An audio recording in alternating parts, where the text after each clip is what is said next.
That's the vibe that we're going for. Lots of love, lots of excitement. The very first Q&A, Professor X, but also one of your favorite characters from The Walking Dead. He is Ross Marquand!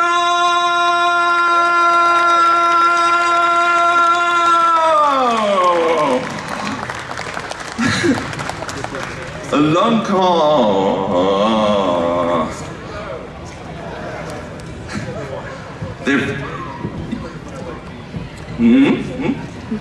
It's very bumpy as well. It's very comfortable. Do you want to talk about my childhood trauma or something? Should we?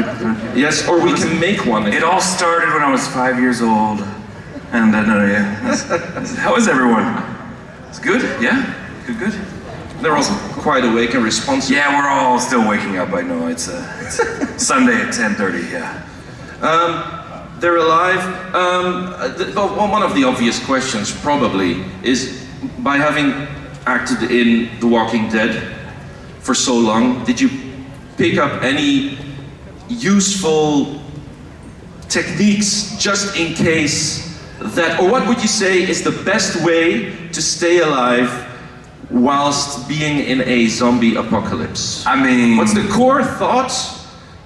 Yeah, always go for the head, obviously. I think that's the biggest thing. I think have a mace for a hand. That's important, because then you can just spin it around and you're going to take them out. And take over like a big shopping center and just live there. That's what I would do. That's okay. Just take it over and you're fine. Yeah. I was hoping you would say like being cooperative, looking for other people. Oh, sure. Making a safe community. Yeah, I mean, I guess that's important. But otherwise, just hitting zombies in the head. Just hitting zombies in the head. Yeah. You have to do this on a regular basis, just for sports. Yeah. I think so. I think that's fine. Yeah. Excellent. And also, because I'm going to jump into the audience, you will have to ask the questions, because this is your Comic Con after all. Yeah, they will. The questions they have, mind blowing. Ooh, I can't wait to just in case just in case you forgot, he's also the voice of Charles Xavier in the new X-Men '97. Anyone watching that right now? Yes. Oh, good. Lovely. See, so nice. All the mutant questions. Well, these zombies are mutants or whatever. Or just your favorite food. Do you have a favorite food? Don't say what it is, but you have one. Yeah. I don't know. Yes, I do. Oh, cool. But I can't say what it is. Well, no, maybe somebody wants to ask it, and I don't want to take their questions away. I understand. So, Ross is comfortable. Yes. I am a little bit less uncomfortable because I'm going to do the jumpy thing. I did this yesterday as well. Oh, careful. People help me. Oh, that's the kind of Comic-Con this is. I love you all. Look at the love they give me back. It's amazing. It's amazing. If you have any question, just raise your hand, and I'll be running from left to right. You look like you know a show, but perhaps you're. Would you like to? It's Coral. Yeah, Coral. Yeah. You from the memes. What's that? From the memes. Yes, Coral. exactly. Coral. No, Coral. That's good. That's a nice outfit. Really? It's early. Oh, here. Look in the front. It begins. That's how it begins, with one question. What's going to be? What's the question going to be? When you make a TV show, you need people behind the scenes, not only in front of the scenes. Yes. I happen to know that Jen Lynch has directed The Walking Dead. Can you tell me if you have worked with her, and if so, what was it like Jen Lynch to work with the daughter of David Lynch? Yeah, the legendary David Lynch, and then Jen is an amazing director in her own right. I was lucky enough to work with her on, I think, just one episode, and that was pretty early on my time on The Walking Dead. She was the most fun person to work with. She always came with the greatest shot lists.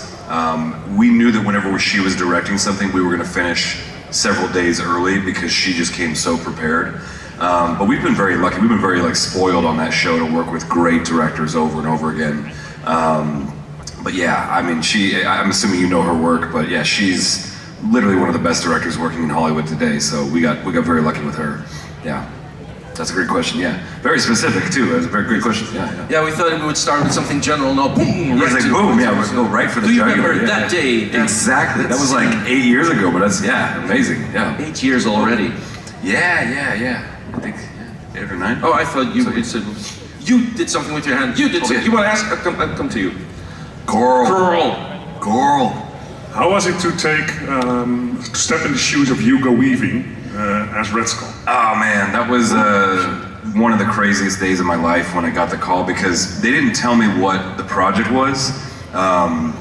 They had me audition for this Hugo Weaving voice match. They said, do you do an impression of Hugo Weaving? And I said, well, which Hugo Weaving are we talking about? Because Hugo's from Australia, but he does obviously Agent Smith in The Matrix. He does, I can't remember his name in Lord of the Rings, but Elrond. What was it? Elrond. Elrond, thank you. I mean, he bounces around accents all the time. And so I said, which kind of Hugo Weaving are we talking about? And they said, well, we can't say what the project is, but it's a German Hugo Weaving. And I'm like, German Hugo? I was like, oh, like Red Skull? And they're like, well, we can't say it. I'm like, that sounds like Red Skull, but okay. And they sent over the clips of the audio they wanted me to emulate. And sure enough, it was from Captain America: First Avenger. And I sent in my audition, didn't hear anything for like a month. We had finished recording season 7 of The Walking Dead. I flew from Georgia back to LA, which is opposite sides of the country. And as I was in my taxi heading back to my house, my manager called and she said, hey, you booked that Hugo Weaving thing. And I was like, oh, cool, what is that project? And she said, I don't know, but they need you there tomorrow morning. You're still in Georgia, right? And I was like, no, I'm in LA. And they're like, oh my God, they need you on a plane like right now, because you start filming at 8 in the morning. So I flew immediately right back to Georgia, which takes like 6 hours. And then I didn't sleep on the flight at all, right? And I get there and there's like a room kind of like this, right? It's, you know, big studio space, but there's 100 and some odd people waiting for me, and they're putting the dots on my face, getting me ready for the filming, and they're putting the head camera on me, and I'm like, what in the hell is this? And that's when the makeup guy, he looks at me and said, you don't know what we're filming, do you? And I'm like, they haven't told me anything. And he said, this is the new Avengers movie. And I'm like, oh, okay, I'm gonna go to the bathroom and freak out for a little bit, you know? I was like, I couldn't believe it, you know? But yeah, it was like literally one of the best days of my life, because I grew up with Marvel, specifically with X-Men, that show we were talking about backstage, like, you know, that show was everything to me when I was 10 or 11 years old. So I started collecting Marvel comics and Marvel comic cards, and so getting a chance to work in that world, and now a few times with Ultron and Red Skull and Professor X, it's like, I feel like a kid in a candy store, you know, it's amazing, so, yeah, thank you, yeah. Carl. How was it to film the Russian roulette episode? Oh, that was tough. You know, it's funny, have you met Robert Patrick yet? Yeah, he was here yesterday. He's awesome. Like, if you get a chance to meet him, he's wonderful. I was actually a little worried because he always plays these badass kind of gruff characters, and I was genuinely concerned that he was going to be kind of hard to work with. He couldn't have been nicer, couldn't have been more funny. I mean, we were cracking up and telling jokes the entire time, and it just goes to show you that just because an actor is known for playing certain characters doesn't mean they're actually like that in real life. If you get a chance to meet Robert, I think he's still here today, right? He's here today, he's still doing autographs. Great, yeah. Go meet Robert, because he's lovely. Even if you just get a chance to talk to him, he's a great guy. But it was crazy, because it was October of 2020. We didn't think the show was going to come back. The producers had called us at the beginning of the pandemic and said, we might just be wrapping the show right now. Because the way we wrapped, this was season 10, it was the Whisperer War, and the show was wrapped up in a satisfactory enough way where the show could theoretically just end right there. So there was a real chance that we weren't going to go back to work, and that was kind of like a trial episode to see, is it safe to film during this time, is it okay? And we were all just very it was like nerve-wracking to be there. But we proved that you can be in a close proximity with a bunch of people, and it still worked out great. And honestly, Robert was just bringing his A game every time. I mean, he was terrifying. You know, he was pointing that AK-47 in our faces every 5 seconds. You're like, Jesus, that's a T-1000. You know, of course you're going to be intimidated by him. And it's one of my favorite episodes to this day, honestly. And you know, when the stakes are that high, when you're literally like going to maybe kill yourself over and over again in a game of Russian roulette, it's very easy to act in a scene like that, you know, because the stakes are already built into the story, you know. Yeah. So. Yes. Which dad shocked you the most? Say again? Which dad shocked you the most? Which Walking dance? Dead. Death, sorry. He said which dance, and I was like, which dance shocked me the most? Well, you can answer that as well. The Macarena shocked me so much. It was so, it was very shocking. The death that shocked me the most, I think, as a fan before I watched the show, before I was on the show, was probably Herschel. Because it kind of came out of nowhere. You knew that there was a chance he might die, of course, but when it happened, sorry if that's a spoiler for anybody, but like, that was season 3, that was a long time ago. But it was so visceral, and if you ever had a chance to meet Scott before he passed on, he was like the best guy on the planet, and we just miss him like crazy, but he was just such a good guy on screen and off screen. So seeing that death was just, it was heartbreaking. What was yours? The boyfriend of Mackie and... Oh, Glenn. Yeah. Yeah, that was pretty bad too. That was a pretty bad one. Having your head smashed in, that's never a fun way to go. Yeah. Of course, yeah. But he made it out, the actor made it out fine. He made it out fine. He's doing just fine. Yeah. So. He was doing Pretend once more. Yeah, exactly. Those actors. Yeah. Thank you. I would like to know how you felt with the new weapon you had in your arm. The mace arm? Yeah, the mace arm. That was the wildest thing, because initially, actually it's funny you mentioned the Glenn thing, because in retaliation for Rick punching Negan after he kills Glenn, they were supposed to cut off Rick's arm. That was the way it was originally going to go. But Andy already knew he wanted to leave the show in like a year or so after that, to be with his family more. And so at the time, I don't know why they were not thinking about a prosthetic, but they thought it was just going to be basically a cut off arm like it was in the comics. So he was going to have to wear a green sock over his arm for the rest of the show. And he didn't really want to do that, and neither did the special effects people. They were like, this is going to cost a fortune, and so they scrapped that idea, and then they were to have Daryl get his arm cut off, and he was going to have an apparatus like this, so that he could still ride his motorcycle and draw back his crossbow. But AMC was like, no, because the liability of that, if he crashed and burned on a motorcycle, he'd be potentially dead.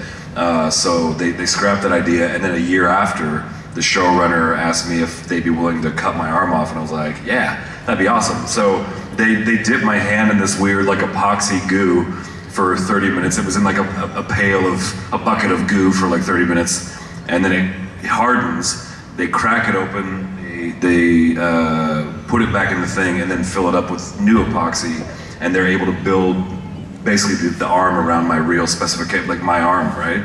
And the mace arm was crazy because like it was very tight in there, so I had to squeeze my fingers together like this to put it in there, and it was locked in with a coupler. So like it was uncomfortable as hell, but it looked cool, and it was a great way to kill zombies too. So yeah, I liked it a lot. Yeah.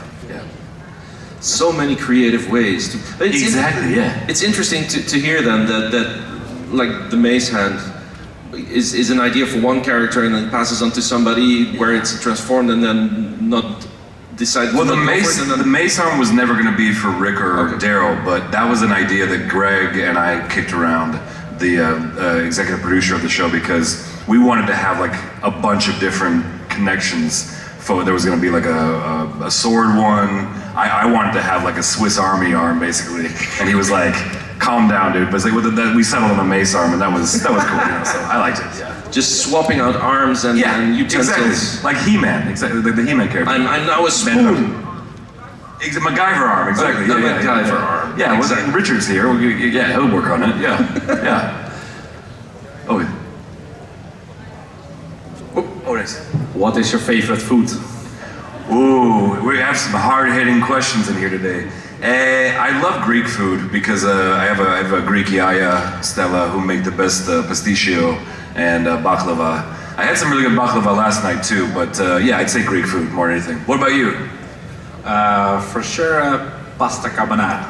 Oh, nice. Do you make it or do you just... Of course I make it. Very nice. Okay, cool. So the sweet Greek food rather than... I like pistachio too. I like salty, but yeah, baklava is like my favorite dessert of all time. So yeah. It's this one Greek thing. I always forget the name. It's like a cold mashed potato with.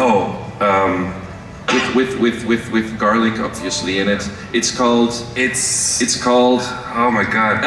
With the united power of all our minds and our knowledge of Greek food. Or someone's phone. Yeah. No, it's not in. It's not moussaka. We'll find. I think of it something, and then I'll shout it like, oh, and everybody goes, yeah, that's it. Please, yes. Scordalia. Huh? Scordalia. There you go.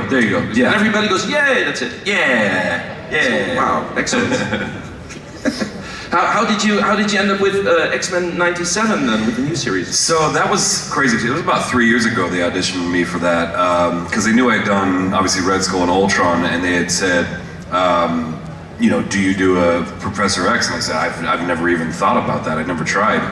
So I worked on it a few days. I watched the original again, and I think it was a pretty quick turnaround. It was like 2 weeks after I auditioned, they called me and they're like, yep, you're gonna be Professor. And I also auditioned for Magneto as well, which is very funny because it could have gone either way, I think.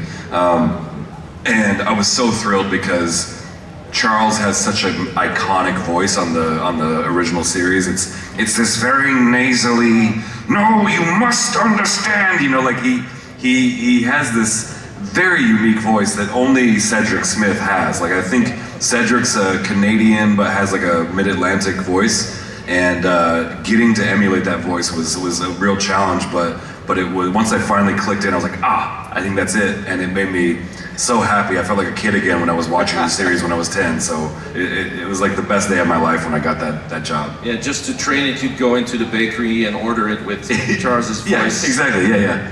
Pasticcio, yeah. I heard 2 words. Okay.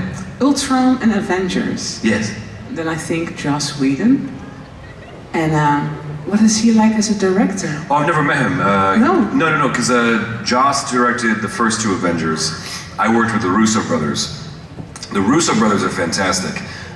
It's funny because when I first got to set, I was freaking out, of course, because I didn't realize what the movie was. But I think it was Joe Russo. He came up to me and he said, this is not like the Red Skull that we knew from the first Avenger with Captain America. This is a very broken man. He's cursed with infinite knowledge. He can fly now. He's like a slave to the Soul Stone, right? And he basically said, I want you to infuse a bit of Yoda into this character. And I didn't know if he meant, oh hey, it's me. Yes, sorry. I didn't know if he meant vocally, because Yoda, yes. He's like, no, not, you don't want you to sound like Yoda, but he wanted me to like basically channel a lot of that creature who had been alive for thousands of years and cursed with infinite knowledge, right? And that was the best bit of direction he could have given me, because after that, the character just clicked in my head, So the Russo brothers were a blast to work with, yeah. Yes. Excellent. Yeah. I guess that's it for now. Okay. But if they have any questions that they were afraid to ask, they can find you. Exactly, yes. At the autograph table. I will be right over there. Yeah. Right over there. Right over there. Not that far away. Until about 3:30, and then I have to catch a plane. But yeah. Oh, yeah, so use that time. Yes. Yeah, use the wisdom that he has to spare for us people. Indeed. Thank you I very wanted much. to ask about what does it mean again? Danger. Danger. Yeah. Danger. Yeah. High voltage. Okay, no, that's the reference. Sometimes it Electric goes. Six. Love that band. Yeah. Nice. Thank you for being here with us, for answering some great, amazing questions, obviously. Yes, thank you, Ross guys. Marquand! Thank you. Are you going to like the goal? Thank you very much. En dan zometeen een 3-dubbele Q&A voor The Mandalorian, so don't rush.